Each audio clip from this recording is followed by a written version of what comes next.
नमस्कार। कर्नाटक विधानसभा चुनाव के बाद से विपक्षी पार्टियों की एकता बनाने की चर्चा एक बार फिर तेज हो गई है। उस पर हम लोग फिर कभी चर्चा करेंगे, विस्तार से चर्चा करेंगे। लेकिन उसमें सबसे दिलचस्प चीज़ एक ये देखने को मिली है कि ममता बनर्जी ने आगे बढ़कर कहा है कि वे कांग्रेस के साथ तालमेल के लिए तैयार हैं। जहां कांग्रेस मजबूत है वहां वो उसकी मदद करेंगी और बाकी जगहों पर कांग्रेस पार्टी को दूसरी पार्टियों को चुनाव लड़ने देना चाहिए है। ये बात आगे बढ़ के ममता बनर्जी ने कही है। और उधर से के चंद्रशेखर राव जो तेलंगाना के मुख्यमंत्री हैं, भारत राष्ट्र समिति के अध्यक्ष हैं और जिनकी अपनी महत्वाकांक्षा है विपक्षी एकता बनवाने की, गठजोड़ और मुक्त एक मोर्चा बनाने की, उसका नेता बनने की, उन्होंने भी एक बात कही है कि वो कांग्रेस के साथ आने को तैयार हैं। तो ये दो बातें हैं। अब सवाल है कि ममता बनर्जी और के चंद्रशेखर राव के रुख में नरमी आने का क्या कारण है? क्या सिर्फ इसलिए कि कर्नाटक में कांग्रेस पार्टी जीत गई है और अब कांग्रेस पार्टी की स्थिति मजबूत हो रही है, इसलिए क्षेत्रीय पार्टियां उसके साथ तालमेल करने के लिए तैयार हो रही हैं, या कोई और कारण है, राजनीतिक कारण है, बड़ा कारण है? अगर ममता बनर्जी की बात देखें, पश्चिम बंगाल की राजनीति देखें, तो ये सिर्फ तालमेल करने, गठबंधन बनाने या हर सीट पर भाजपा के खिलाफ विपक्ष का एक उम्मीदवार उतारने की रणनीति का हिस्सा नहीं है। पश्चिम बंगाल का चुनाव बहुत ट्रिकी है, बहुत ज़्यादा पेचीदा और उलझा हुआ है। वहाँ जरा सी गलती हुई, एक भी कदम विपक्ष ने गलत उठाया, ममता बनर्जी ने गलत उठाया और संभव है कि भारतीय जनता पार्टी 30 सीट जीत जाए लोकसभा की। अभी उसने 18 सीटें जीती हैं और इसमें कोई यह कहने में हिचक नहीं है कि जरा सी भी गलती, विपक्ष का एक गलत कदम उसको 30 सीट या उससे ऊपर भी पहुंचा सकता है। ममता बनर्जी को भी, कांग्रेस पार्टी को भी और लेफ्ट को भी किसी ऐसे मुगालते में नहीं रहना चाहिए है कि विधानसभा चुनाव में भारतीय जनता पार्टी को हरा दिया निर्णायक रूप से उन्होंने, तो अब भारतीय जनता पार्टी हार करके और पश्चिम बंगाल में खत्म हो गई है। ऐसा कतई नहीं मानना चाहिए। यह सही है कि 214 से 214 सीटें मिली ममता बनर्जी को विधानसभा में और तमाम हाइप के बावजूद भारतीय जनता पार्टी सिर्फ 77 सीट जीत पाई थी, लेकिन उससे असली और वास्तविक तस्वीर सामने नहीं आती है। लोकसभा और विधानसभा चुनाव के जो आंकड़े हैं, असली कहानी उसमें छिपी है, जिसकी वजह से ममता बनर्जी परेशान है। और वो कहानी क्या है वो अब आगे मैं बताता हूं आपको। लोकसभा चुनाव जो हुआ था 2019 का, उसमें ममता बनर्जी की पार्टी को 43.3% वोट मिले थे, तृणमूल कांग्रेस को 43.3% और भारतीय जनता पार्टी को 40.7% वोट मिला था। इसका मतलब है कि दोनों पार्टियों के वोट में सिर्फ 2.6% का फर्क था। भाजपा को सिर्फ 2.6% वोट कम मिले थे। तो भाजपा को 18 सीटें मिली 40.7% वोट पर और 43.3% वोट पर ममता बनर्जी की पार्टी को 23 सीटें मिली। ये आंकड़ा है वहां का। 22 सीटें मिली। ये आंकड़ा है वहां का कि 22 seat Trinamool Congress, 43.3% vote, 18 seat Bharatiya Janata party, 40.7% vote. अब विधानसभा चुनाव पर है। विधानसभा चुनाव में जो पूरी तरह से बांग्ला अस्मिता और बांग्ला भाषा की अस्मिता के नाम पर चुनाव लड़ा गया था, ममता बनर्जी ने वहां प्रधानमंत्री नरेंद्र मोदी और गृह मंत्री अमित शाह को बाहरी बताया था और ये पूरा नैरेटिव बनाया गया था कि बाहर के लोग आकर के बंगाली कल्चर को, बंगाल की अस्मिता को नुकसान पहुंचाना चाहते हैं या बंगाल की राजनीति को डिस्टर्ब करना चाहते हैं। चूंकि विधानसभा चुनाव था और प्रधानमंत्री नहीं बनना, वहां प्रधानमंत्री नरेंद्र मोदी वहां मुख्यमंत्री नहीं बनने वाले थे, दूसरे भाजपा के पास वहां कोई मुख्यमंत्री पद का चेहरा नहीं था। भाजपा वहां तृणमूल कांग्रेस से आए शुभेंदु अधिकारी के नाम पर चुनाव लड़ रही थी। इसके बावजूद भाजपा को 38% वोट आया। यानी लोकसभा चुनाव में जो उसको 40.7% वोट मिले थे, उसमें सिर्फ 2.7% वोट का उसको नुकसान हुआ। विधानसभा में हेविली स्टेट ओरिएंटेड इलेक्शन होने के बावजूद, स्थानीय चेहरों पर चुनाव होने के बावजूद भाजपा को 38% वोट मिला था।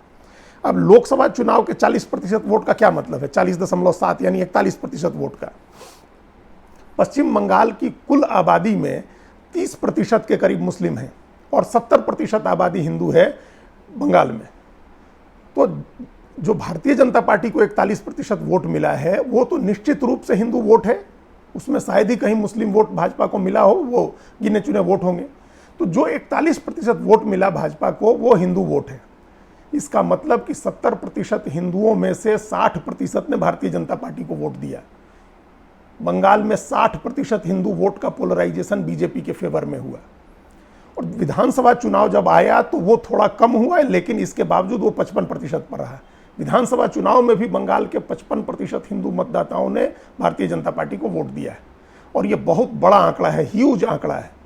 और आगे के चुनाव में भी इसमें कमी आने या इसमें बदलाव होने की कोई स्थिति अभी नहीं बनी है। ऐसा कोई घटनाक्रम नहीं हुआ है जिससे ये माना जाए कि जो हिंदू वोट का पोलराइजेशन 2019 के लोकसभा चुनाव में और 2021 के विधानसभा चुनाव में था, वो आगे 2024 के लोकसभा चुनाव में नहीं होगा।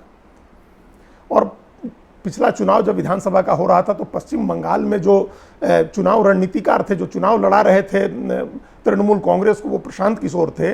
और प्रशांत किशोर ने एक बहुत मार्के की बात उस चुनाव के दौरान कही थी। उन्होंने कहा था कि जहां भी 30% या उससे ज़्यादा या उसके आसपास अल्पसंख्यक वोट होगा, मुस्लिम वोट होगा, वहां भाजपा को चुनाव जीतने के लिए 70% हिंदू वोटों का ध्रुवीकरण कराना होगा। ये बहुत अच्छी बात है और एकदम सफोलॉजी के हिसाब से पूरी तरह से सही बात है।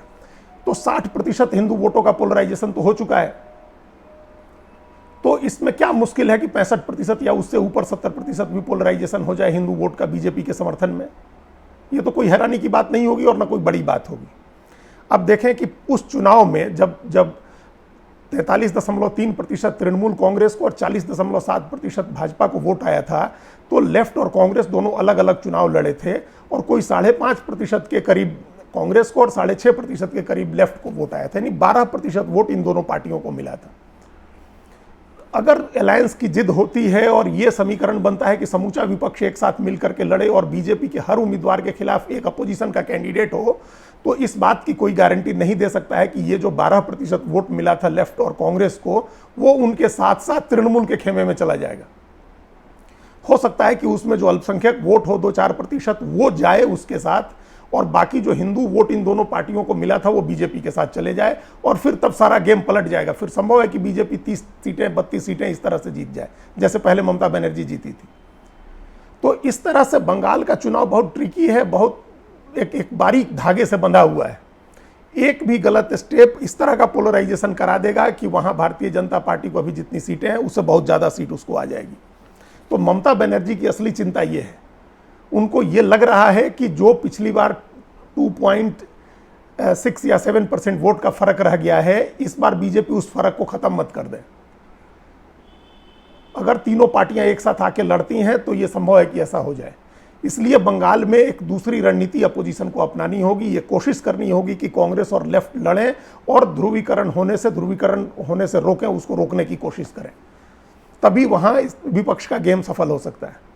ये नहीं हो सकता है कि सारी पार्टियां मिल जाएं और तब बीजेपी को रोक लें, इसकी गुंजाइश वहां थोड़ी कम है।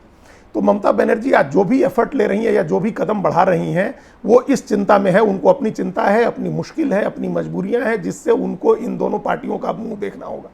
साथ लेने के लिए नहीं, अलग लड़ने के लिए तैयार करना होगा। ऐसी स्थितियां बनानी होंगी कि ये अलग लड़ें और उनके हिसाब से उम्मीदवार दें जो भारतीय जनता पार्टी के वोट का नुकसान करे। ये रणनीति बनानी होगी। इसके लिए ममता बनर्जी इतनी परेशान है। बिल्कुल इसी तरह की स्थिति तेलंगाना में होने वाली है। तेलंगाना में भारतीय जनता पार्टी बहुत तेजी से पोलराइजेशन की पॉलिटिक्स कर रही है और उसमें उसको सफलता मिल रही है। ये हैदराबाद नगर निगम के चुनाव में दिखा, या उसके बाद 2 और चुनाव में दिखा। हुजूराबाद के विधानसभा चुनाव में भी दिखा जो भारतीय जनता पार्टी जीती, और उसके बाद मुनुगौडे चुनाव में भी दिखा, उपचुनाव में, जहां भाजपा जीती तो नहीं लेकिन उसको बहुत वोट आए। तो इस तरह से कांग्रेस को रिप्लेस करके भाजपा वहां मुख्य विपक्षी पार्टी बनने की कोशिश कर रही है और उसको धीरे धीरे कामयाबी भी मिल रही है। अब स्थिति यह है कि कर्नाटक में जीतने के बाद उससे सटे तेलंगाना में कांग्रेस पार्टी को अपना बड़ा अभियान चलाना है। प्रियंका गांधी वाड्रा ने वहां चुनाव अभियान की शुरुआत कर दी है। उन्होंने कर्नाटक चुनाव के बीच जाकर के एक रैली की थी। वहां के जो प्रदेश अध्यक्ष हैं रेवंत रेड्डी, वो डीके शिवकुमार के बहुत करीबी माने जाते हैं, और यह है कि उन्होंने उनको अध्यक्ष बना रखा है। तो वहां कर्नाटक, ये चुनाव कर्नाटक के बाद तेलंगाना में कांग्रेस जोर लगाएगी। अब कांग्रेस और के चंद्रशेखर राव, उन दोनों को मिलकर के ये तय करना है कि वो एक साथ चुनाव लड़ते हैं, उसमें उनको फायदा है, या अगर अलग अलग चुनाव लड़ना उनके लिए फायदेमंद होगा। अगर वो एक साथ चुनाव लड़ने आते हैं तो ये तय हो जाएगा कि हैदराबाद के बाहर उनके साथ लड़ने वाली मुख्य विपक्षी पार्टी भाजपा होगी। अभी भाजपा नहीं, अभी भाजपा पूरे राज्य में मुख्य विपक्ष की तरह लड़ने की स्थिति में नहीं है। हैदराबाद में ओवैसी की पार्टी लड़ती है और बाकी पूरे प्रदेश में कांग्रेस पार्टी लड़ती है। उसको बहुत वोट पिछले चुनाव में मिला था कांग्रेस को भी, और उसने 15 सीटें जीती थी, 27-28% से या उससे कुछ ज़्यादा ही वोट था, वो अभी दिमाग में नहीं आ रहा है। तो उतना वोट था कांग्रेस पार्टी को। वोट के मामले में वो उनके तेलंगाना राष्ट्र समिति, जो उस समय नाम था भारत राष्ट्र समिति है, उससे जरा सा पीछे थी। जरा सा नहीं, मतलब दोनों के बीच में फर्क था, लेकिन नंबर 2 पोजीशन पर कांग्रेस ही थी और भाजपा काफी नीचे थी।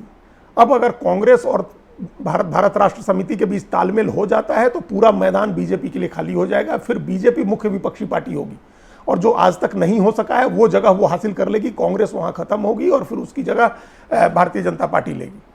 इसलिए कांग्रेस पार्टी वहां इस तैयारी में है कि वो अकेले चुनाव लड़ेगी। के चंद्रशेखर राव की असली चिंता यही है कि अगर कांग्रेस पूरी ताकत से वहां चुनाव लड़ती है तो संभव है कि विधानसभा त्रिशंकु हो जाए, और वैसी स्थिति में उनको कांग्रेस के ऊपर निर्भर रहना होगा। ट्रायंगुलर कॉन्टेस्ट में क्या होगा, कहां, इसकी कोई भविष्यवाणी अभी नहीं कर सकता है। इसलिए के चंद्रशेखर राव की असली चिंता यह है। इस तरह की चिंता देश के हर राज्य में हर प्रादेशिक क्षत्रप की है, हर दूसरी पार्टी की है जो कांग्रेस और भाजपा के अलावा है वहां, और इन सब को ध्यान में रख के विपक्ष को अपनी आगे की रणनीति बनानी होगी। उस पर फिर कभी बात करेंगे। लेकिन पश्चिम बंगाल और तेलंगाना के दोनों बड़े नेताओं, दोनों मुख्यमंत्रियों की असली चिंता यह है कि उनको किसी न किसी तरह से कांग्रेस को साधना है, और उसके हिसाब से, ताकि कांग्रेस उनके हिसाब से वहां पॉलिटिक्स करे कि वो चुनाव जीत सके। उसके बगैर नहीं होगा। धन्यवाद।